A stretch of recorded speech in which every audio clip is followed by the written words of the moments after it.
Hello viewers, आपको मेरा प्यार भरा नमस्कार। मैं हूं doctor Suresh Jain, child specialist from Guwahati, Assam. आप देख रहे हैं child care with doctor Suresh Jain, जिसमें हम डिस्कस करेंगे कि हमारे बच्चों को हम कैसे स्वस्थ रखें, कैसे हेल्दी रखें। हमारा मोटो है हर बच्चा स्वस्थ रहे, सुरक्षित रहे।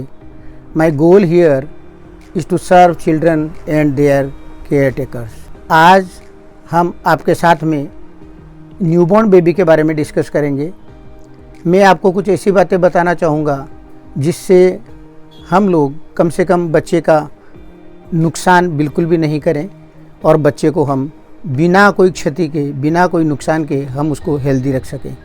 हम जो कॉमनली मिस्टेक्स करते हैं उनको अवॉइड करना सीखें। यही हमारे आज का इस वीडियो का उद्देश्य है। इस वीडियो का टाइटल है, आपको नवजात शिशु के साथ क्या क्या नहीं करना है। What are the things to be avoided while dealing with a newborn, what not to do with a newborn baby. So now let us start with today's video.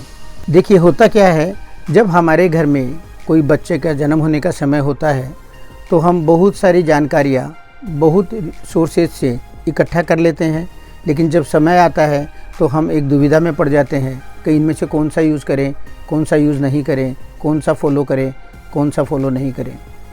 Actually important इस टाइम पर ऐसा है कि हमको वो सब चीज़ों की जानकारी होनी चाहिए जो हमारे बच्चे को नुकसान पहुंचा सकता है। What not to do with a newborn, जिससे कि हम अपने बेबी को हेल्दी रख सकें।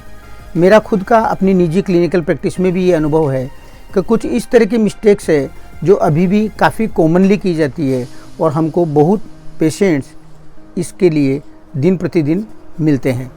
कुछ मेरी प्रैक्टिस के, मेरे अनुभव से मैं आपको कुछ गलतियों के नाम बता रहा हूँ, जैसे कोलोस्ट्रम को डिस्कार्ड करना, प्रथम आहार घुटी के रूप में देना, रिश्तेदारों को बेरोक टोक विजिट करने देना, बिना हाथ धोए बेबी को छू लेना, आँखों में काजल डालना, नाक में तेल डालना, कान में तेल डालना, अम्बिलिकल कोड को सेकना व वहाँ पर तेल या अन्य वस्तुएं लगाना, बच्चे के स्तनों को दबा करके दूध निकालने का प्रयास करना, जननांगों को छेड़छाड़ करना, और सबसे महत्वपूर्ण है कि हम अनरिलायबल अनऑथोराइज सोर्सेज से भी कई जानकारियाँ इकट्ठा कर लेते हैं और उन पर हम विश्वास भी करते हैं और उन्हीं के अनुसार हम चलने लग जाते हैं, जिससे कि हम कई भूल कर बैठते हैं।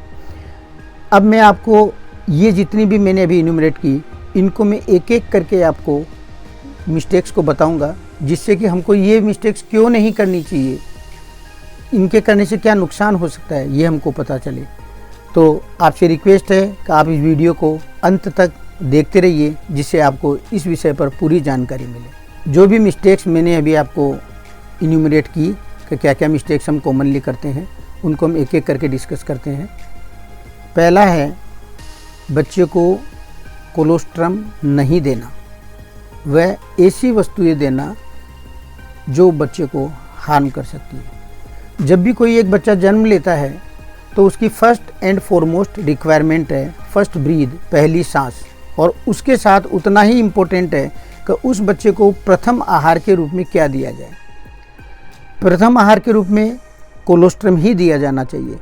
कोलोस्ट्रम एक ऐसा दूध है जो गर्भवती महिला के डिलीवरी के बाद में प्रथम 3-4 दिन बनता है। ये थोड़ा गाढ़ा होता है, हल्का पीले रंग का होता है। इसको लिक्विड गोल्ड भी कहते हैं। ये बहुत ही इम्पोर्टेंट है। ये बच्चे को हर तरह का न्यूट्रिएंट्स प्रोवाइड करता है। प्रोटीन इसमें काफ़ी रहते हैं, बहुत एंटी इन्फेक्टिव फैक्टर्स रहते हैं, जिससे कि हम अपने बच्चे को सुरक्षा प्रदान कर सकें, उसकी इम्यूनिटी को स्ट्रॉन्ग बना सकें। हालांकि ये बहुत कम मात्रा में सिक्रीशन होता है, लेकिन भगवान ने कुछ ऐसा सिस्टम बनाया है कि शुरू के दिनों में जितनी बच्चे की रिक्वायरमेंट है उसके हिसाब से इसकी मात्रा भी काफ़ी ठीक रहती है। यहाँ तक कि हम कोरोना महामारी के काल में भी अगर कोई मदर कोरोना पॉजिटिव भी है तो उसको भी हम प्रथम आहार के रूप में कोलोस्ट्रम को देने की ही सलाह देते हैं। लेकिन कई जगह में इस कोलोस्ट्रम को बुरा मान करके, ख़राब मान करके डिस्कार्ड करने की सलाह दी जाती है, जो पूर्णतया गलत है। तो कई बार हम क्या करते हैं, ये कोलोस्ट्रम नहीं दे करके, बहुत घरों में ऐसा रिवाज है कि किसी बुजुर्ग के द्वारा बच्चे को अन्य कुछ खाने की चीज़ दे देते हैं, जैसे ग्लूकोज वाटर, चीनी का पानी, गुड़ का पानी, शहद, घी आदि। यह सर्वथा गलत है। इससे बच्चे को इन्फेक्शन होने का डर रहता है और ख़ास करके पेट का इन्फेक्शन होने का डर रहता है। इसमें कई बार एक और गलती रहती है कि अगर माँ का दूध कम आ रहा है तो हम लोग कई बार इन्हीं चीज़ों को कंटिन्यू कर देते हैं। उससे होता क्या है कि जो माँ का लैक्टेशन एस्टेब्लिश होना चाहिए वो डिले हो जाता है, वह कई बार तो लैक्टेशन फेलियर तक की नौबत आ जाती है। इसलिए मेरी सबको सलाह यही है कि आप प्रथम आहार के रूप में घूटी, जिसको हम प्री लैक्टियल फीड भी कहते हैं, इसका प्रयोग बिल्कुल ना करें। अधिकतर देखा गया है कि जब बच्चा जन्म लेता है तो बच्चे के रिश्तेदार उसको शुभकामनाएं देने के लिए आना शुरू कर देते हैं, विजिट करना शुरू कर देते हैं और यहाँ तक कि वो बच्चे को छू भी लेते हैं, गोद में भी ले लेते हैं और कई केस में तो देखा गया है कि वो उसके साथ में फ़ोटोशूट करते हैं, सेल्फी वगैरह लेते हैं। हमको एक चीज़ समझना पड़ेगा, बच्चा जो इतने दिन तक माँ के गर्भ में कीटाणु रहित माहौल में था, वो बच्चा अब इस दुनिया में बाहर आया है और ये दुनिया कीटाणुओं से भरी पड़ी है। अगर उस बच्चे को कोई भी व्यक्ति बिना हाथ धोए या जिन कपड़ों में अपन बाहर घूमते रहते हैं उन्हीं कपड़ों के साथ अगर हम बच्चे को छूते हैं तो बच्चे को पूरा इन्फेक्शन होने का डर रहता है। हमको ये समझना है कि बच्चे का शरीर बहुत कोमल होता है और उसकी इम्यूनिटी काफ़ी कम रहती है। इस उम्र के अंदर में बच्चे को अगर इन्फेक्शन हो जाए तो वो इन्फेक्शन जनरलाइज हो जाने का हमेशा डर बना रहता है।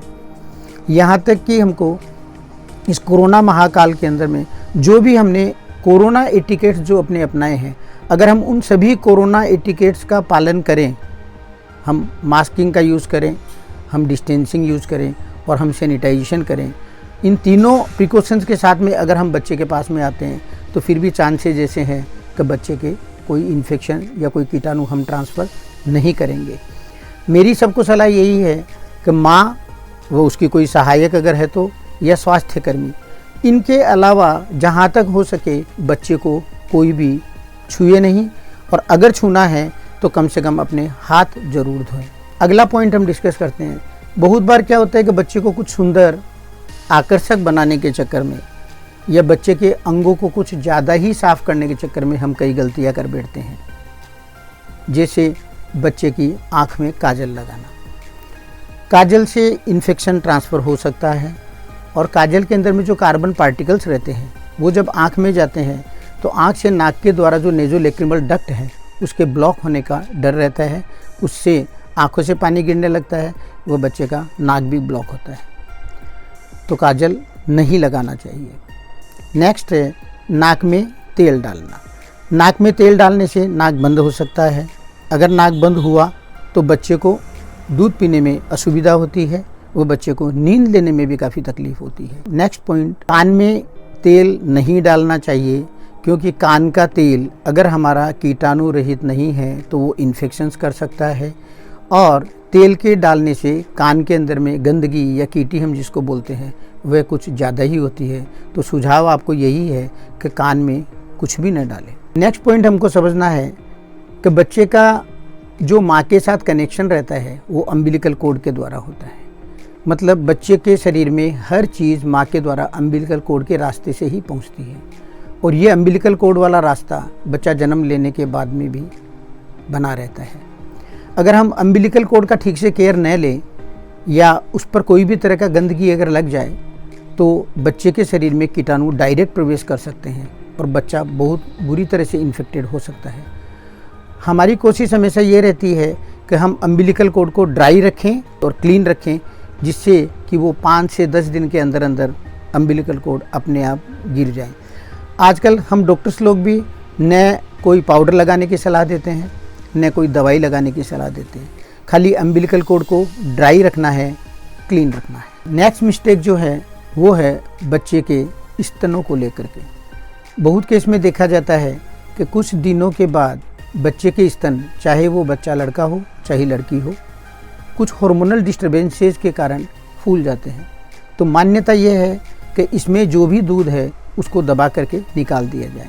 बच्चे का शरीर जैसा हम जानते हैं कि कोमल है, डेलिकेट है, अगर हम उसको प्रेस करेंगे ब्रेस्ट को तो वहाँ पर इन्फ्लेमेशन होने का डर रहता है, इन्फेक्शन होने का डर रहता है। हम लोगों को तो यहाँ तक केस मिलते हैं कि कई बार ब्रेस्ट के चारों तरफ एकदम लाल लालिमा आ जाती है, बच्चे के दर्द होने लग जाता है मवाद जमा हो जाती है, कई बार तो बच्चे के बुखार तक होने लग जाती है। हम लोग इसको नियोनेटल मेस्टाइटिस बोलते हैं और इस नियोनेटल मेस्टाइटिस का चिकित्सक के द्वारा इलाज करवाना अति आवश्यक हो जाता है।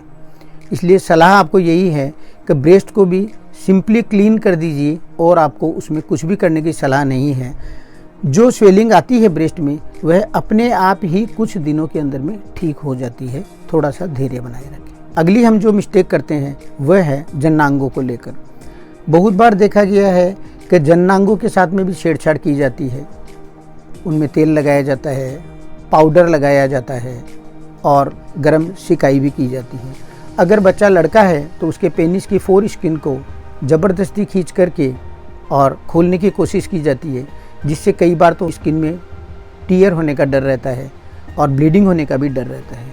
ऐसा कुछ नहीं करना चाहिए। ये सब नॉर्मल ऑर्गन्स है बच्चे के, अपने आप समय के साथ ठीक हो जाते हैं। कोई छेड़छाड़ की ज़रूरत नहीं है। सफ़ा रखिए, यही एक ज़रूरत की चीज़ है। अगर हम ये डिस्कशन करें कि ये सारी चीज़ें आखिर में हम लोग करते क्यों हैं, तो इसके अंदर में एक चीज़ देखा गया है कि या तो हमारी ये कुछ ट्रेडिशनल बिलीव्स हैं या हमारे कुछ अंधविश्वास जो चले आ रहे हैं पहले से, या फिर हम जो भी बच्चे के केयर टेकर्स रखते हैं उनसे हमको गलत सलाह मिलता है। मेरा पर्सनल अनुभव यही है कि हम लोग जो बच्चे के केयर के लिए जो दाई या दया रखते हैं उनका एक अपना ही सिस्टम होता है। वो अपने ही तरीके से बच्चों को बड़ा करना चाहती है या बच्चों की केयर लेना चाहती है। लेकिन हमारी सोच हमेशा ये होनी चाहिए कि हम पेरेंट्स, हम जिस भी दाई को या दया को रखें उसको हम क्लियर डायरेक्शंस दें कि ये चीज़ें आपको हमारे बच्चे के साथ में नहीं करनी है, क्योंकि आपको इस चीज़ का नॉलेज हो चुका है कि ये चीज़ें बच्चे के लिए बेनिफिशियल नहीं है, हार्मफुल है। कोशिश हमारी ये होनी चाहिए कि हम हमारी जो भी दाई या दया है उसको हम अपने अनुसार चलाएं, न कि हम उसके अनुसार चलें। अगर आपको ये वीडियो अच्छा लगा तो आप इस वीडियो को लाइक करिए, अपने प्रियजनों के साथ में शेयर करिए, जिससे ये जानकारियाँ अधिक से अधिक लोगों के पास पहुंच सके। आप मेरी चैनल को सब्सक्राइब करिए, जिससे कि अब मैं जितने भी वीडियो चाइल्ड हेल्थ के बारे में बनाऊंगा उसका बेनिफिट्स आपको मिलता रहे। आपके कमेंट्स का, सजेशंस का हमें इंतज़ार है। Please like, share and subscribe my video and channel. Please do not forget to hit the bell icon so that you get notifications of new videos. Thank you very much.